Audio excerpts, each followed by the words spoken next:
ඔන්න යාළුවනේ මෙන්න මේ net house එකෙත් නයිමිරිස් හිටවන්නයි ලැහැත්ති කරන්නේ.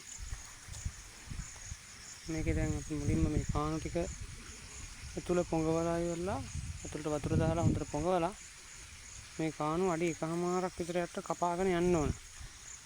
අඩි 1කමාරක් විතර යට කපලා අඩි 1කමාරක් විතර පළල කාණු ටිකක් කපලා ඉවරලා මේකට මේ කාණු පුරවනවා සම්පූර්ණම ගොමයි කුකුල් පොහොර කොම පොහොර පස් මතු පිටි පස් දාන්නේ.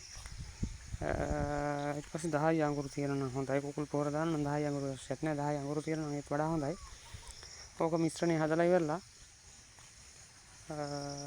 මේ කාණු සම්පූර්ණ පුරවනවා. මේ කාණු කොටන්නේ ඒකට දැම්මම මේ අඩි 1කමාරක් විතර යට අඩි 1කමාරක් විතර පළලට වගේ හාරලා ඉවරලා මේ ඒවට පස් මිශ්‍රණය හදලා දානවා.